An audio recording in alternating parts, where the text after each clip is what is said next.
Perfeito. Qual é uma coisa que sempre vem na sua... Quando você abre muito caixinha de perguntas, eu adoro isso.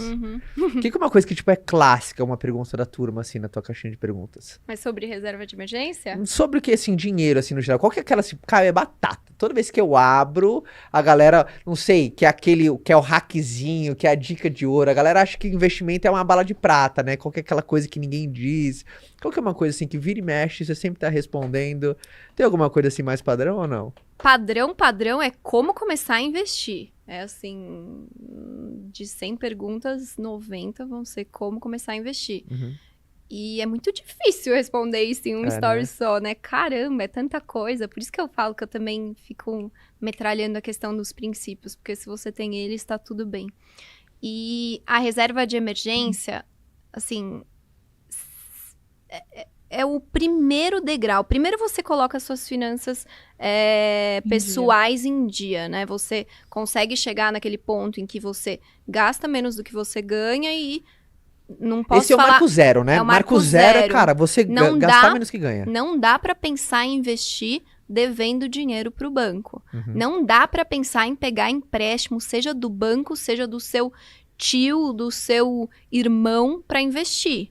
Por quê? Porque os juros da maioria dos investimentos sempre vão ser menores do que os juros da pessoa que vai te emprestar. É assim que ela ganha, né? Você empresta de zero risco e ganha com essa diferença.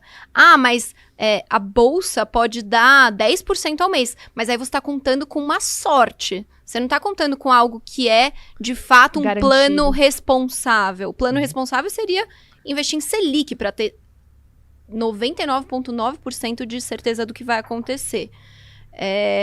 Mas aí você vai ganhar menos do que o custo do seu empréstimo. Ou viver aquela vida que tudo precisa dar certo, né? Quanta gente que vive aquela vida que precisa tudo dar certo e a vida não vai dar certo. Exatamente. No curto prazo pode dar, né? Você vai ter dado sorte. E aí no longo prazo, em algum momento, vai ter imprevisto. Inclusive, já fica aqui a indicação de um livro muito bom, que é o Iludidos pelo Acaso. O Taleb fala muito disso, assim, como você pode ter tomado uma decisão ruim e ter dado sorte, principalmente porque foi um período de tempo curto, e aí você acha que foi nossa, como eu sou bom, né? Aprendi tudo da bolsa. Nessa pandemia, em 10 dias, teve o meme lá, né? Aprendi, virei trader, cara. Tô mandando muito na bolsa em 10 dias. Então, como o acaso, né? Você tinha 50% de chance de ganhar naquilo ou 50% de chance de perder. Você ganhou, nossa, você virou gênio. Então, em primeiro lugar, colocar as finanças em dia e conseguir investir todo mês. Não posso falar sobrar, porque se a gente espera sobrar, não sobra. Tem que ser o primeiro compromisso tem que ser você mesmo, né? Então, é o boleto eu do futuro. Dinheiro caiu na conta, eu vou já separar e mandar para minha corretora. E como? Cara, se alguma obrigação algum imprevisto te obrigasse a viver com 90% que você ganha, você ia ter que se virar. Então é isso, você vai pensar na sua cabeça, você ganha 1.000, você vai pensar que você ganha 900.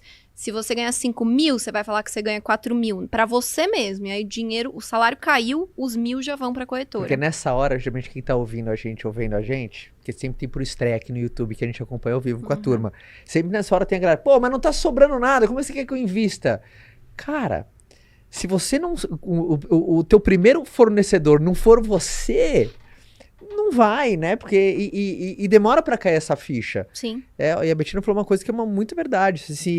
Se todo mundo aqui tem uma ruptura nos seus rendimentos e você passa a ganhar 10, 15, 20% a menos, a grande verdade é que você vai se virar. Sim. Você vai dar um jeito de adequar a sua vida pra isso. E nem só cortar gastos, mas gerar novas fontes de renda. Sim. Cara, vai trabalhar, né? Claro, a gente não pode ser hipócrita. É claro que tem pessoas que realmente vivem com tudo contado e não gastam nada de supérfluo. Mas não é a maioria de quem tá assistindo a gente, né? Vamos ser sinceros aqui. A maioria pede o seu deliveryzinho, gasta com a sua roupinha, compra lá o plano da internet que dá acesso a todos os canais, né? Então, sempre tem uma coisinha que dá pra cortar. E a partir do momento que você sabe que você pode investir R$10 por mês, a democratização dos investimentos nos últimos anos tá permitindo isso, acabou a desculpa. Cara, R$10 por mês. A disciplina é mais difícil do que o montante. Então, começou com 10, fala, meu, tô muito apertado, eu ganho muito pouco, eu sou estagiário, começa a guardar R$10. A disciplina é o mais importante. Em 6 meses, começa a guardar 20, começa a guardar 50, começa a guardar 100. Mas não pense que quando você ganhar 2.000, aí sim você vai guardar. Né? Você falou uma coisa que foi muito chave assim pra mim. Não mudou minha vida. E eu fui aquele cara a guardar 10, a guardar 20, esse dinheiro. Vai mudar. O que mudou minha vida foi o hábito que eu adquiri. Exatamente. Porque na hora que eu aprendi a ganhar dinheiro de verdade, eu já tinha o hábito, cara. Aquele hábito, eu falei, nossa, ainda bem que eu comecei a guardar 10, 20. Não é pelo valor, que não muda porra nenhuma na minha vida. Mas é o hábito que eu adquiri, essa musculatura do jeito de pensar, meu framework, era assim, nossa, graças a Deus que eu comecei lá atrás. Sim. Com aquela maneira de pensar, com aquele framework, com aquele conjunto, com aqueles princípios.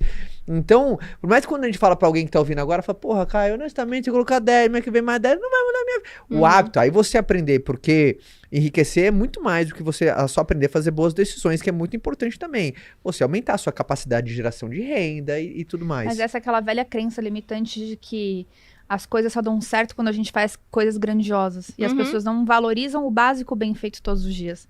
Exato. Então não é o ganhar na Mega Sena que vai te enriquecer. Mas é o básico bem feito todos os dias que dá o boom o depois grande no final, feito né? é você. E isso também, antes da gente conquistar, a gente tem que olhar o que a gente quer de grandioso lá na frente e quebrar em pequenas inch by metas, inch, né? Pequenas metas diárias. E... Nossa, esqueci o que eu ia falar. Eu tenho muito isso, dessa. gente. E eu já E eu grávida, então. Eu dou várias dessas. E eu já peguei Covid, então agora estão falando que é uma sequela, né? Você esquece ter lapso de memória, então tá ótimo, porque eu tenho essa desculpa pra dar. Falem alguma coisa aí que eu vou lembrar o que eu ia falar, que era importante. Lembrou? Uma frase. Lembrei. Você tá em casa já, né? Sim. Você tá em casa. Eu esqueço muito. Uma frase até da Carol Rache, vocês conhecem ela?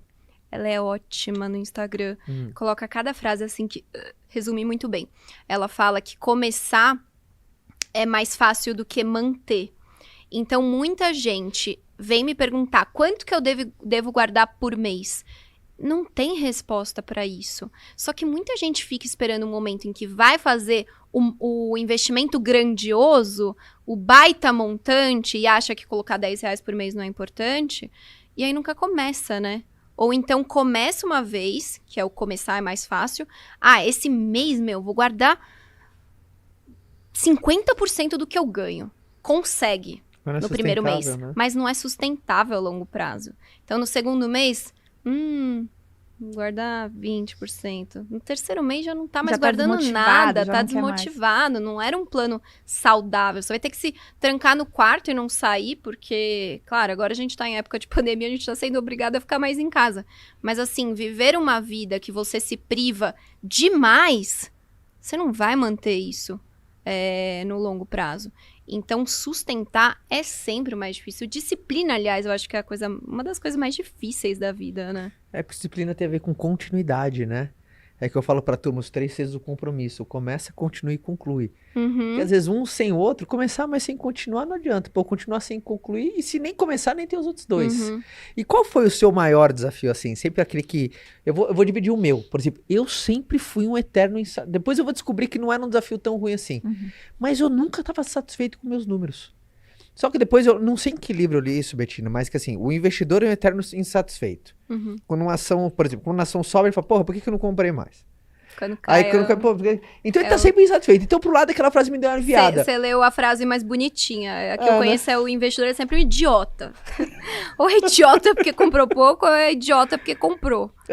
Então sempre eu falei assim, poxa, mas eu sempre tive esse desafio não é da comparação, mas sempre aquele expectativa, podia tá melhor, podia estar melhor. Mas por um lado isso é bom. Isso faz com que eu sempre esteja estudando, atento, de olho, sabe, tento buscar mais